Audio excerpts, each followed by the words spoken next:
All right, just a breaking story one more time, and that is the former president of Ghana, Jerry Rawlings, is dead. He died from complications of COVID-19.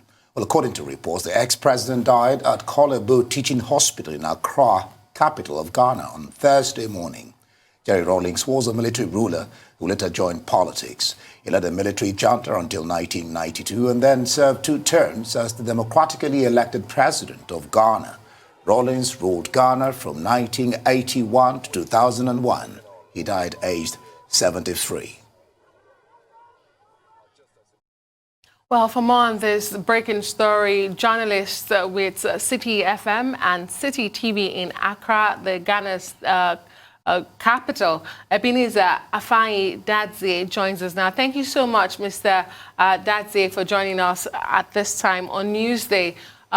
What more do we know about this loss coming out from Ghana at this time? There are some reports that it was due to COVID-19 complications. Do you know any more? Well, first of all, thank you for having me. First of all, the information about he passing out due to COVID is not a very confirmed information, at least not from medical sources or from his family.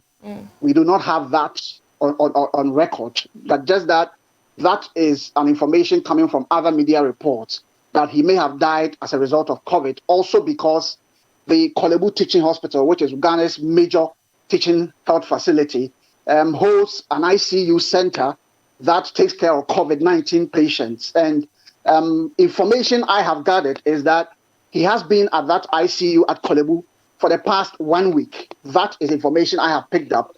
And so that somehow begins to give credence to the information that he may have passed out of COVID-19 complications. And also that will sit with many people because his death is very sudden. Because as far as Ghanaians are concerned, we do not know him to be on a sick bed for a very long time. We know he's been very active in public. And only about 2 weeks ago, he buried his mother, who died at age 101.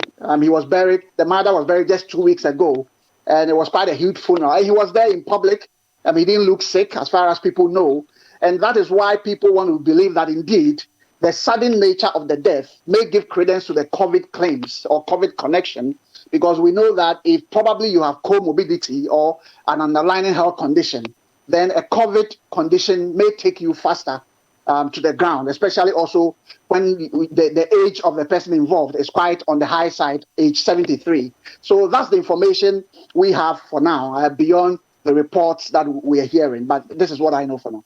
Ebenezer, thank you for sharing the information that you have. Very sad news indeed. May he rest in perfect peace. And to know that his mother had just passed away less than a month before this is happening, also very devastating indeed. What is the mood in Ghana since this news broke? Have we heard from the president of Ghana, Nana Akufo-Addo?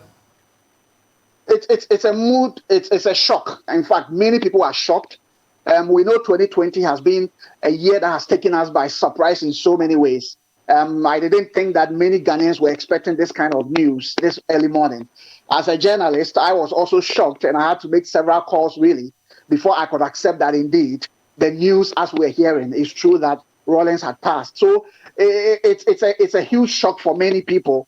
Like him or hate him, this is one of the most charismatic leaders in this country, and if you like, on the African continent, apart from Dr. Kwame Nkrumah. And as much as he devised opinions for the 20 years that he served, people think that he was either a curse or a blessing. No matter what you think of him, Rawlings is a character that you have one thing about him that you will like, even if you hate him for other things. So the entire country is in a state of shock. And I think that it's a state of mourning. It's almost equal to what Ghana experienced when for the first time we had a president die in office. That is the late President John Evans Atta Mills. That is the mood here. Rawlings is that much of a huge figure. And this is a huge shock for the country in this 2020 with all the COVID and all that we're having in the world globally. It's really a shock for many. The comments pouring in on social media is quite huge. Media houses are all over the place. As we speak, his rich residence, which is in the capital, Accra, is full of people from the party, the NDC, which he belongs to, and all sort of people are moving there to confirm the news because they are also shocked and also to sympathize with the family. And so it's really a big hit for the country as we speak. Right, Ebenezer, huge shock indeed. You couldn't have put it better. Let's talk about his legacy. What will Ghanaians, both in Ghana and the diaspora, remember late Jerry Rawlings for? What did he leave behind? Well, for Rawlings, it's a bit of a divided opinion. It's a bit of a divided opinion. One of the people who really divides opinion in terms of his impact on the country. Some people think that he did virtually nothing and that he caused us more harm than good.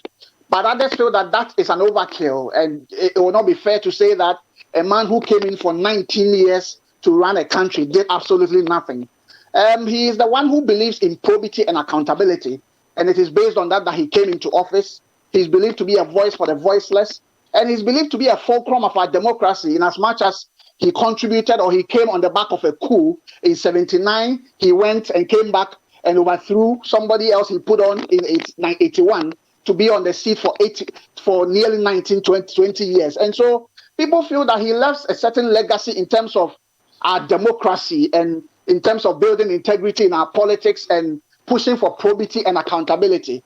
I mean, even when he lost the election in 2000 and moved that to the Fourth Republic of real democracy, there were... We have lost connection there with Ebenezer Afanyi Dadzie, a journalist from Ghana. Just speaking to us about the developing story coming out of Ghana. Breaking news, former President Jerry Rawlings has died at the age of 73.